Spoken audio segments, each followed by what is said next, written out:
അപ്പോൾ ഒരു കൊറിയൻ സിനിമകൾ കാണുന്നു, കുറേ ചൂസ് ചെയ്യാൻ പറ്റുന്ന പലതിനും. അതുപോലെ തന്നെ ഏറ്റവും ഭയങ്കര അപകടകരമാണ് മൊബൈൽ ഗെയിംസ്. ഈ പ്ലേ സ്റ്റോറിൽ നിന്ന് അവർ ഡൗൺലോഡ് ചെയ്ത് PUBG അത് മറ്റേ മറിച്ചെന്ന് പറഞ്ഞ കുറേ സാധനങ്ങളുണ്ടല്ലോ. അപ്പോൾ ആ ഗെയിംസ് എല്ലാം സത്യം പറഞ്ഞാൽ അവരെ സ്വാധീനിക്കും. ഏറ്റവും കൂടുതൽ എതിരാളികളെ വെടിവെച്ചിടുന്ന സാധനങ്ങളും കാര്യങ്ങളൊക്കെയാണ്. അത് കുട്ടികളിൽ അറിയാതെ അക്രമാവാസന കൊണ്ടുവരും. പിന്നെ അവൻ തന്നെ ഒരു ഹീറോയിസം ഡെവലപ്പ് ചെയ്യുന്നു. അവൻ ഇങ്ങനെയൊക്കെ ചെയ്താലേ അവനെ അംഗീകരിക്കത്തുള്ളൂ ആളുകൾ എന്നുള്ളത്. പിന്നെ ഇൻട്രോവേർട്ടായിട്ടുള്ള കുട്ടികളാണ് ഏറ്റവും കൂടുതൽ ഈ മയക്കുമരുന്നിനൊക്കെ അടിമയാവുന്നത്.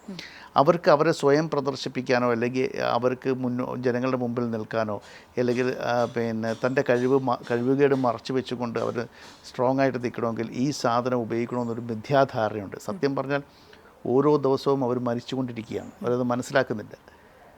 ഓരോ ദിവസവും അവരുടെ ആന്തരിക അവയവങ്ങൾ നഷ്ടപ്പെട്ടുകൊണ്ടിരിക്കുകയാണ്.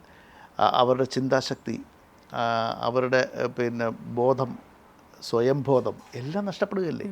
അപ്പോൾ ഇതൊരു വലിയ വിപത്താണ്.